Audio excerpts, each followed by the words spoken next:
Welcome to CES 103, Introduction to Windows, Columbia Gorge Community College, The Dalles, Oregon. Linda Hughitt, instructor. This week we're going to be looking at week 8 of the term, and we're going to be talking about the topic of protecting your computer. Now, I'm often asked, what is the best brand? What protects my computer the best? Well, there isn't a best. I'll just tell you that right now. You have to make some of your own decisions. I've known people that have bought very, very tight security that literally locks their computer down. They can hardly get to the internet. Their email won't come and go, and they're very frustrated. They don't know why their computer works wrong, and it's all messed up, and it's because they've got such high-level security on it, they can't do anything. So that's a real problem for them. So, okay, you have that end, and then I have the people that bought a computer 3 or 4 years ago, 5 years ago. They came with a trial version of whatever, Norton's or whatever the antivirus was. And some imaginary reason, they think that's still actually working. So here's some things you need to know about internet security and antivirus programs. They need to be replaced on a yearly basis. So that means once a year you need to be replacing your program. You also need to be updating those, what they're called DAT files. They're the data files with the new virus information or antivirus information from the new stuff out there. And those need to be updated at least weekly. But many companies have gone to updating them every time you start your computer.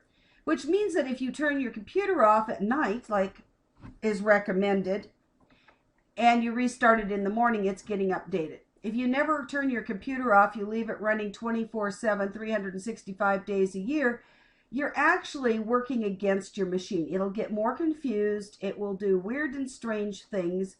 You're using up the number of hours your hard drive is going to be able to work based on just sitting there, hanging out, waiting for you to come back. You're using electrical power, and you're not getting your protection type programs updated and those types of things. So it's really a good idea to be turning your computer off every evening, at least when you go to bed, or if you're night shift, every day when you go to bed. Whenever you go to bed, turn it off.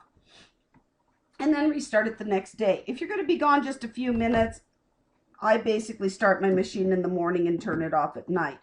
But if you're going to be gone just a few minutes or something like that, you don't need to take the time to turn it off. If you're going to be gone 5 or 6 hours and you know you're going to be gone that long, then probably is wise to go ahead and turn it off.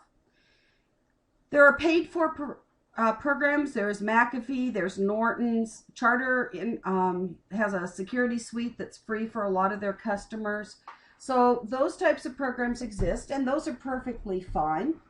There are also free programs, Avast and AVG free. AVG also has a paid for version that has more bells and whistles to it, and in truth probably does a better job than their free program does. But many people use the Avast or the AVG free programs quite successfully and are happy with them. The bottom line is, I know of a situation in a company that was using McAfee that had all 200 computers infected in under 24 hours. The first one got infected, and before they got it off the network, it spread to all the rest of them. And they were using the McAfee program. There really isn't a program that's 100% guaranteed, foolproof, no way can you get in trouble program. So, given that, what can you do? Well, make sure you're backing up your data, your papers, your work, your pictures onto a flash drive. Understand that you may have to invest in having your computer fixed and cleaned up if you don't have the skills to reload your own machine. Make sure that anything you want to see again is on a backup secondary storage device, whether it's, like I said, a flash drive or an external hard drive. You may even want to keep a second copy of that copy and put it in a safety deposit box or a fireproof safe or a lock box, or at your parents' house or your neighbor's house. Trade drives with your friend, something like that. Because if you had a fire or anything like that, you would lose probably everything you have on both your backup and your main drive, because they're probably sitting a few inches apart. I know my one is. But I also have a backup of things in a fireproof situation. So, given that, those are some things to think of and think about. As you come in here, you'll see your reading, you'll see your goals, a summary. There's some information here on protecting your computer, those types of things, some information on doing Windows 7 and Windows 8.